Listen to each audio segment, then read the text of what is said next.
بسم الله الرحمن الرحيم الحمد لله رب العالمين والصلاة والسلام على رسوله الأمين محمد وعلى آله وصحبه أجمعين أما بعد بەڕێزان ئێمەی موسڵمان یەکێک لە دروشم و شیعارەکانی دەستپێک و سەرەتا نوێژەکانمان بریتیە لە ئینە سەڵاتی خۆی پەروەردگار نوێژم و نوسوکی قوربانیکردن و سەربڕینم و مەحیایە ژیانم و مەماتی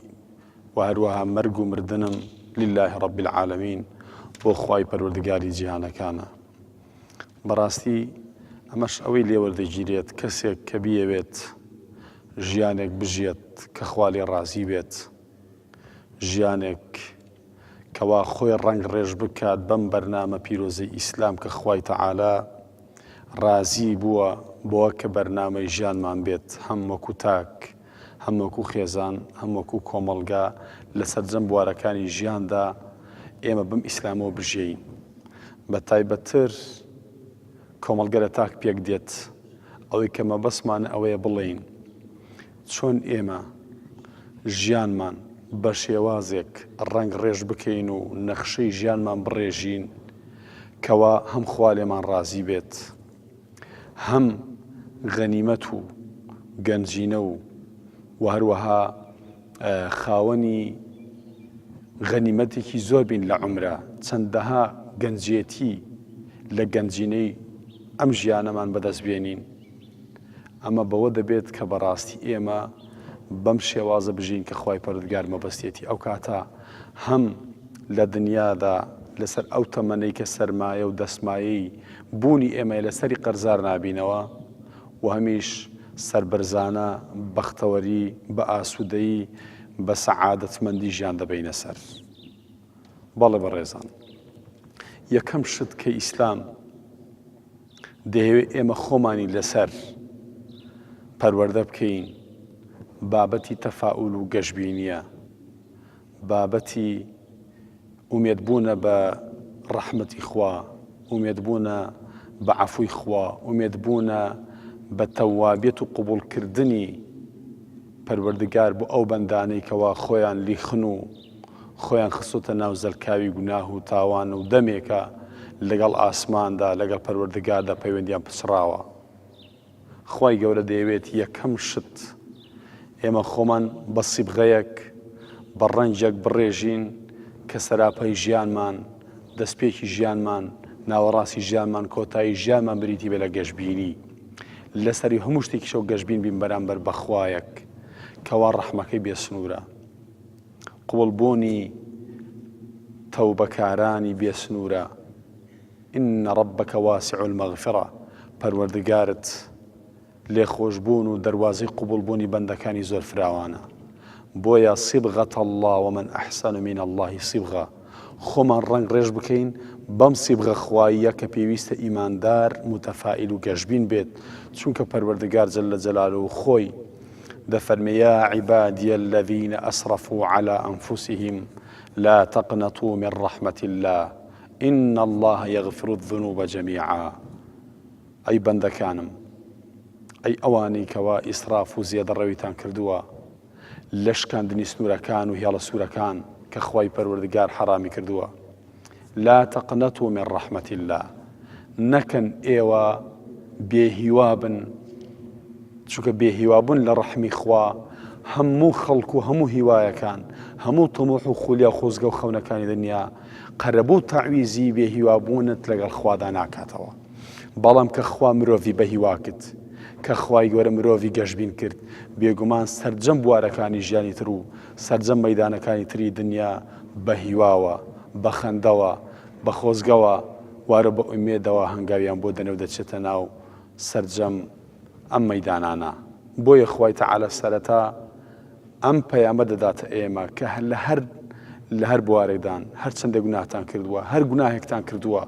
تەنانەت ئەگەر شیرک و هەڵبەشتان بۆ خوا بڕیاردا بێ، مادام ئێستا دەگەڕێنەوە بۆ لای خوا، خوای گەورە قوبوڵی دەکات. کەواتە هیچ گوناهێک ناکاتە گەورەی گوناهی هاوبەشدانان بۆ خوا. ئەلا ئونەبیئوکم بئەکبەری الکەبائر، پێغەمبەری خوا فەرمی صلی الله علیه وسلم، ئایا ئاگادارتان نەکەم لەسەر گەورەترین گوناهەکان؟ قالوا بلى يا رسول الله وتيان بەڵێ پێغەمبەری خوا صلی الله علیه و سلم فەرمی الئیشراک بالله هاوبەشدانان بۆ خوا گەورەترینی گوناهەکانە دەی خوای سبحانه وتعالى دەربارەی ئەوانە دەفەرمێت لقد كفر الذين قالوا إن الله ثالث ثلاثة بێگومان بێباوەڕیان کرد ئەوانەی کە وتیان خوا سێمی سێیەکانە اینجا خوای تعالى کۆتاییات کەدا دەفەرمی ئەفەلا يتوبون إلى الله ويستغفرونه والله غفور رحيم ئایا ئەوانە کە ئەوها هاوبەشیان داناوە و خەڵکی تریان کردوتە هاوبەشی خوا العیاذ بالله ئایا ئەوانە ناگەڕێنەوە داوای لێ خۆشبوون لە خوا ناکەن بۆی خوای گەورە لیان خۆش بێت وإني لغفار لمن تاب خوای گەورە دەفەرمێ من لێ خۆش بووم بۆ هەر کەسێک کە تەوبە دەکا و دەگەڕێتەوە بۆ لای خوا بەڵام و ئامەنە دەبێت کوفرەکەی بە ئیمان تەعویز کاتەوە خراپەکانی و عەمیلە صالحا بەکردەوەی چاک تەعویزی پەرێزی ڕابردووی پرشۆم و گوناه و تاوانی ساغ و صاف و سپی بکاتەوە بە عەمەلی صالح و کردەوەی باش اینجا تەنانەت موسى عليه السلام کاتێک کەوا فەوەکەزەه موسى فقضى عليه پیاوێکی قیبطی لەدەست کوژرا داوای لە خوا کرد و گەڕایە وتی ڕەبی غفر لی خوای لێم خۆش بە فەغەفەڕە لە خوای گەورە لێی خۆش بوو ئەمانە هەموویان دیمەنانێکن پەروەردگار پیشانمانیادا لە ئاستی گوناهە گەورەکان بۆی ئێمە بێهیوا نەبین هەر چەندە گوناهەکانمان گەورە بێ هێشتا ڕەحمی خوا گەورەترە والذين إذا فعلوا فاحشة ئەوانەی کەوە کاری فاحیشە و کاری ناقۆڵا و قێزەوەن ئەنجام دەدەن ئەو ظەلەموا ئەنفوسەهم یان بەهۆی گوناه و تاوانەوە ستەم لە خۆیان دەکەن اینجا خوای تعالی ذەکەروا الله خۆیان بیر دەکەوێتەوە دەگەڕێنەوە بۆ لای خوا بەڵام وەلەم یوسیڕوا عەلا ما فعلوا کە تەوبە دەکەن پەشیمان دەبنەوە بەردەوام نابن لەسەر گوناه خوای پەروەردگار لەوانە خۆشە بێت اینجا لەوەیە کەسێک بڵێت وەڵای ئەوەندە تەوبەم کردووە پاشان تەوبەکەم شکاندووە گەڕاومەوە سەر گوناهەکە ئەوەندە تەوبەم کردووە و تەوبەکەم شکاندووە ڕوون نییە جارێکتر بێمەوە خزمەت خوای پەروەردگار و تەوبە بکەم بەڵام خوای پەروەردگار پێغەمبەری خوا بۆمان دەجارتەوە دەفەرمێ صلی الله علیه وسلم خوای تعالی دەفەرمێ ئین عەبدا ئەذنەبە ذەنبا هەر کاتێک بەندەیەک گوناهێکی ئەنجامدا فقال اللهم اغفر لي خوایە لێم خۆش بە لەم گوناهە فإنه لا يغفر الذنوب إلا أنت چونکە کەس ناتوانێ گوناهەکان بسڕێتەوە و لێم خۆش بێ و سزام لەسەر لادا ئیلا تۆ نەبەی پەروەردگار ثم أذنب ذنبا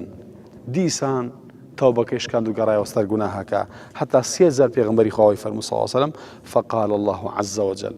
سەرنج بدەن خوای گەورە چی دەفەرمێ دەفەرمێ خوا دەفەرمێ علم عبدی بەندەکەم زانی ئەنە له ڕەبەن کە پەروەردگارێکی هەیە یەأخذ بالذەنب ئەگرێت بە گوناه ويعفو عن الذنب ولا گوناهیش خۆشە بێت عفوی گوناهەکانیش دەکات لە عەبدەکانی فليفعل عبدي ما شاء بە ئەو عەبدەی من هەرچی دەیکات بیکات مادام دەزانێ خوایەکەیە لێی خۆش دەبێت تەوبەکەی گیرا دەکات و قبوڵی تەوبەکەی دەکات با هەرچی دەیکات بیکات بە مەرجێک بگەڕێتەوە بۆ لای خوای پەروەردگار ئەمەش بۆ خۆی هیواوە بەرنانی خوای پەروەردگارە بۆ عەبدەکانی بۆیە بەڕێزان جێ هەڵوەستەکردنە خوای پەروەردگار لەگەڵ ئەوەدا کە مرۆڤ دەرگای گوناه نامێنێ تاقی نەکاتەوە و مەیدان نامێنێ هەنگاو بۆ ئەو مەیدانە پڕ گوناهانەنێ لەگەڵ ئەوەشدا پەروەردگار دەفەرمێ چی دەفەرمێ مادام دەزانێ پەروەردگارێکی هەیە لە گوناه خۆش دەبێت و هەر ئەویشە سزای عەبدەکاندا لەسەر گوناه ئەگەر نەگەڕێنەوە مادام دەزانێ ئەم پەروەردگارە هەیە دەفەرمێ وا لێی خۆش بوو بۆیە ئەمە هیوایەکە دەینێتە بەر عەبد و بەندەکانی پاشان پێویست ئەو کەسێک کە دەگەڕێتەوە بۆ لای خوا هەرگیز لە ڕابردوودا نەژێت خەم لەسەر گوناهەکانی ڕابردووی نەخوا بەو مانایە کە دەست و پەنجە و ئەژنۆی ئەمڕۆی بشکێنێ و نەتوانێت هیچ چەنگاوێک بنێت چونکە ڕابردووت بۆ تەعویز ناوێتەوە چونکە گوناهەکانی ڕابردووت بۆ ڕاست ناکرێتەوە بەوە بکە بیجارێتەوە خاڵی سفر شکستەکانت و هەروە کەوتنەکانت گوناهەکانت فرستە و دەرفەتەکانت بۆیە خوای تەعالا دەیەوێت عەبدەکان لە ئەمڕۆدا بژیان لە ڕابردوودا نەژێت بۆیە دەفەرمێ تلك أمة قد خلت لها ما كسبت ولكم ما كسبتم ولا تسألون عما كانوا يعملون ئەمانە شتانێکن ڕۆشتن گوناهانێکت کردووە شکستێکت بەسەر هاتووە لای لێمەکەوە خەمی لێمەخۆ گرنگەوەی ئێستات ئەمڕۆ لە ئەمڕۆدا بژێی کاتەکانت پڕکەوە بە قورئان خوێندن بە ذیکر بە کتاب خوێندنەوە بە ئینجاز و دەستکەوت بە ئیبداع و داهێنان بە ئاوەدانکردنەوەی زەوی بە خۆ چاکردن بە ئیسڵاح و چاکسازینانەوە بۆیە با شیعارت ئەوە بێت لەن ئەعیشە ئیلا هذا اليوم من ناژێم ئیلا لە سنوور و لە حدودی ئەمڕۆدا نەبێت ئەمڕۆت چاکە چاکردنی ئەمڕۆت هەڵەکانی ڕابردوود بۆ دەسڕێتەوە بۆیە خوای تەعالا دەفەرمێت ئین الحەسەنات یذهبن السەیئات چاکەکان خراپەکان دەبەن اینجا ڕازی بە بەوە کە گوناهت کردووە بەڵام ئەمڕۆ تەوبەت کردووە ڕازی بە بەم بەشەی کە خوا پێی داوی ڕازی بە بەم قەد و باڵای کە خوا پێتی داوە ڕازی بە بە ماڵت ڕازی بە بە مناڵت ڕازی بە بە خێزانت ڕازی بە بە مناڵەکانت ڕازی بە بەو بەشەی کە خوا پێی داوی و لە سنووری ئەو ڕۆژەتدا بژێ و سوپاسگوزاری خوش بکە کاتەکانت زەین و فکر و یادەکانت با لە ڕابردوودا نەتکوژێ چونکە ڕۆژ کە هەڵهات بۆت ناگەڕێتەوە فرمێسکت کا بۆت ناگەڕێتەوە ناو چاو کارێز و کانیا و کە ڕۆشت بۆت ناگەڕێتەوە سەر چاوەکەی شیر کە لە گوان دۆشرا بۆت ناگەڕێتەوە ناو گوانی ماڵاتەکە اینجا مناڵ کە لە دایک بوو بۆت ناگەڕێتان ناو ڕەحەمی دایک بۆیە بیرکردنەوە لە ڕابردووت ئەم ڕۆژت تێک دەدات هیچ گۆڕانکاریەکی ئەرێنی و ئیجابی و جوانیشت بۆ دروست ناکات بۆیە لە ئەمڕۆدا بژیە خۆت قوبوڵ بێ نیعمەتەکانی خوا بەگرنگ بزانە ئەم تەوفیقە خوایەی کەوا هاتۆتە ناو ناختەوە و گۆڕانکاریەکی لە تۆدا دروست کردووە بەوەکە لاپەڕا ڕەشەکانی ڕۆژگاری ڕابردوو دەتوێت سپیکەیتەوە لە ئەمڕۆدا ئەمە نیعمەتی خوایە کۆی شتەکانی تریش نیعمەتەکانی تریش وەربگرە و خوای تەعالا فەرمێ فەخذ ما ئاتەیتوک وەکن منە الشاکرین ئەوەی کە هەتا وەری بگرە سوپاسگوزار بە پێ ڕازی بە اینجا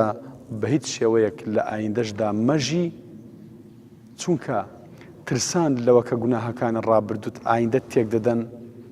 ئەمە ئەمڕۆ وێران دەکا ئەم گوناه و تاوان کە تەوبەت لەسەر کردووە بە تەوقیت و بە لوغمێکی چێندراوی مەزانە لە ناکاو ڕۆژێک بێت لەبەر بێتدا بتەقێتەوە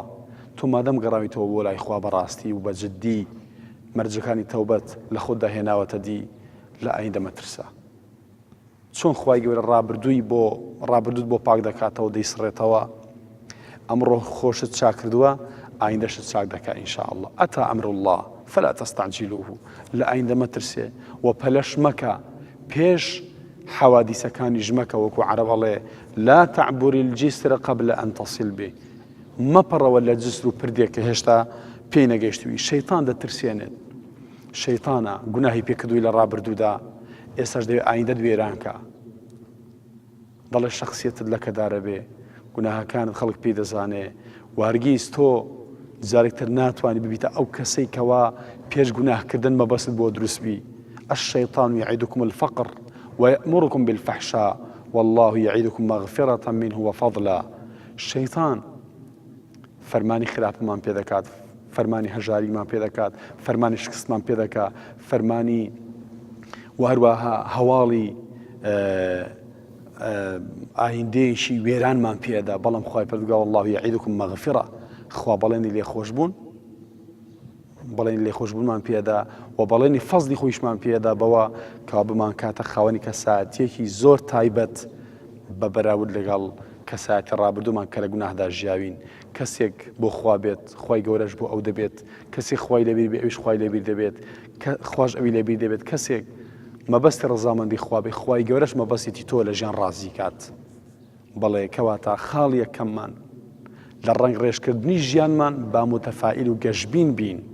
هەم بەوە کە خوا لێمان خۆش دەبێت هەم بەوە کە ڕابردوومان دەسڕێتەوە گوناه و کەم و کوڕی و پەرێزی پڕ گوناه و تاوانمان هەم بەوە کە لە ئایندەش خوای گەورە معاقب و سزامان نادا بە بەرهەمی ئەم گوناهانێکی لە ڕابردوودا کردمانە و کردومان و ئەمڕۆ تەوبەمان لێ کردووە کەواتە خاڵ یەکەممان ڕنگڕێژی یەکەممان لە ژیاندا با ئێمە گەشتبین بین بەرامبەر بە ڕەحمی بێسنووری خوا و بۆ ژیانیشمان بە هەمان شێوە گەشتبین بین کە خوای پەروەردگار بەختەوەر و سەعادەتمەندی هەردوو دنیامان دەکات بەم ئەندازەیە هاتینە کۆتای ئەڵقی ئەم جارەش هەموو لایەکتان سپاردە ئەمانەتی خوا بن وەسەلام عەلەیکوم وەڕەحمەتوڵڵاه